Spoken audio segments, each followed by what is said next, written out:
Et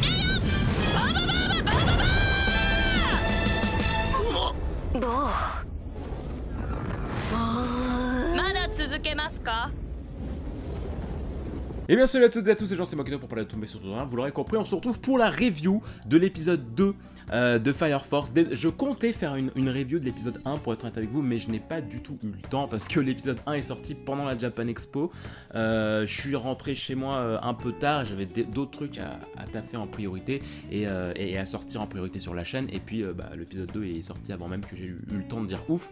Mais voilà, je suis très content que Fire Force démarre enfin en animé avec cette qualité apportée par David Productions. Fire Force, je suis ça depuis le début de sa sortie française, donc en 2017, donc voilà, il y a un peu plus de 2 ans maintenant que le manga a démarré chez nous, et voilà, j'achète tous les tomes et j'aime beaucoup, même si je trouve que ça a mis un... alors personnellement, je parle de mon expérience manga, hein, j'ai trouvé que l'histoire, au début, j'étais pas ultra fan, mais vers la fin du tome 2, tome 3, je me suis dit, ah, il y a quand même des trucs, il y a quand même une patte dans l'histoire qui est assez cool, parce qu'on va pas se mentir, je pense que vous l'avez tout de suite compris, on va en parler, le début fait quand même très shonen. Vraiment, le début, on dirait une sorte de remake mélange entre Bleach et Naruto. J'entends Bleach dans le sens où bah voilà, les pompiers, ça fait un peu des Shinigami en mode voilà, ils viennent attaquer les âmes égarées pour ensuite les purifier en quelque sorte, mais en les éliminant. Ça fait beaucoup penser au Holo, je trouve.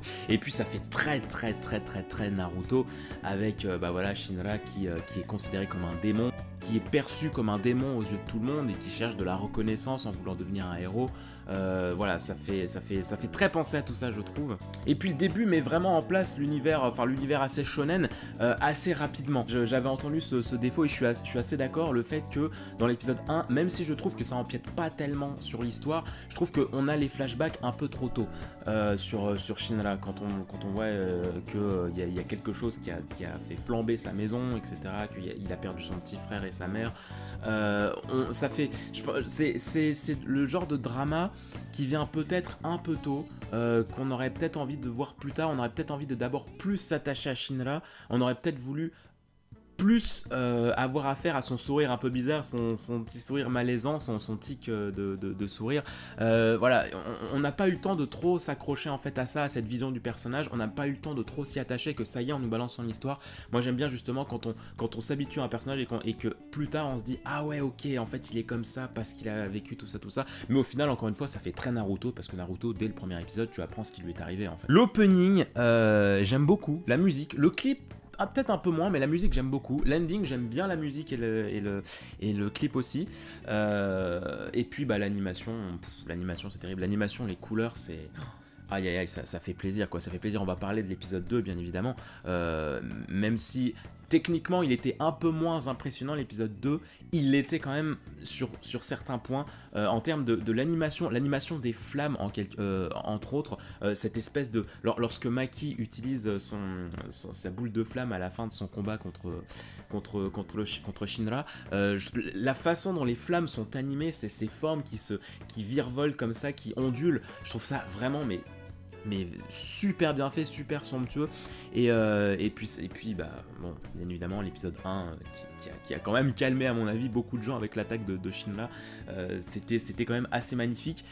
Et moi, bah, je dois bien vous avouer que ça me hype de fou concernant la suite, hein. Bon, vous me connaissez, enfin pour ceux qui me connaissent en tout cas, je ne spoil jamais les scans, hein. Quand je fais des reviews d'épisodes d'anime d'un manga que je suis en scan, je ne spoil jamais les scans, donc je ne vous dirai pas ce qui va se passer, mais je suis quand même assez confiant pour la suite. Alors oui, pour l'instant, je suis très satisfait de l'ambiance qu'il y a, parce que même pourtant moi qui n'étais pas un grand fan, j'étais pas tout de suite un grand fan dès les premiers chapitres de Fire Force, là putain, ça me fait redécouvrir le début et ça me fait encore plus kiffer le début quoi, genre cette ambiance qu'il y a, déjà les doubleurs, je les trouve vraiment cool. La doubleuse de Maki c'est ma main, hein. Maki, j'adore ce personnage, elle est assez forte et tout, elle est ultra badass dans l'épisode 2, mais oh là là, elle m'a fait tellement plaisir, elle est tellement badass et en même temps c'est tellement une fleur bleue dans son âme et tout, quand tu la vois qui joue avec ses petites flammes et tout, enfin, je l'adore. Mais quand tu vois, voilà, la doubleuse de Maki, de Shinra, malgré que Shinra c'est le doubleur de Asta dans Black Clover et que tout le monde le déteste, bah là, vous voyez qu'il fait un taf quand même plutôt pas mal. Le doubleur de Zoro, enfin tout ça. comment les doubleurs prennent vie aux personnages, les ambiances, certaines ambiances colorées, je pense notamment à certains plans où lorsqu'ils découvrent une maison qui est enflammée, ou lorsqu'il y a des plans sur la ville, et que tu vois les personnages, tu vois les silhouettes des personnages en tout petit, et que tu vois une ambiance très rougeâtre en fait, qui forcément qui inspire les flammes, c'est pas du au hasard. Je trouve vraiment que l'esthétique de l'animé, comment c'est rendu et tout, je trouve ça vraiment propre.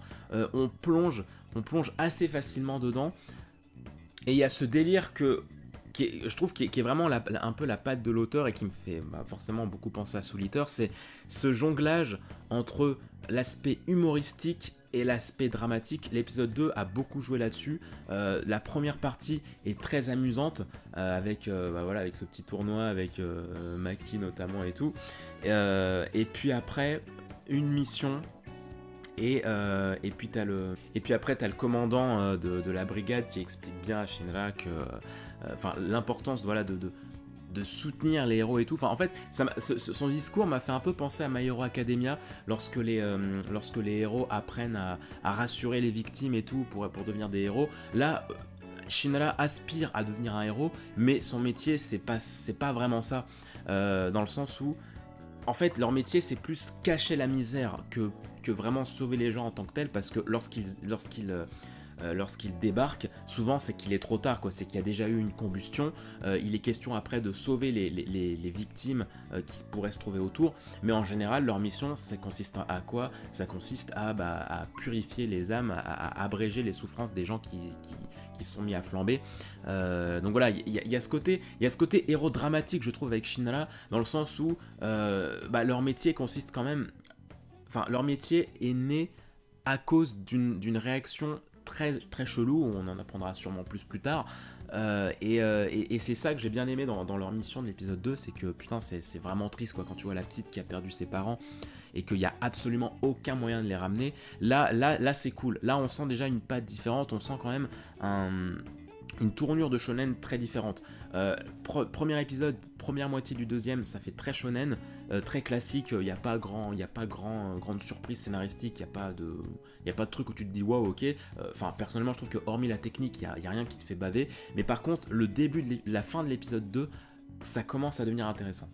Mais en tout cas voilà, ça se regarde très bien, c'est super agréable, j'attends vraiment chaque épisode comme le Saint Graal, alors que je connais ce qui va se passer et tout, mais ça fait vraiment ultra plaisir, et puis ça fait prendre mon mal en patience, parce que le prochain tome de Fire Force, il sort en octobre chez Kana, ça fait très mal, et du coup ça fait prendre son mal, en patience. Mais en tout cas voilà, n'hésitez pas à me dire ce que vous avez pensé de cet épisode, de cette review et tout. Je sais pas si je ferai une review encore de chaque épisode. N'hésitez pas à me dire, voilà, si ça vous intéresse que je fasse des reviews de Fire Force.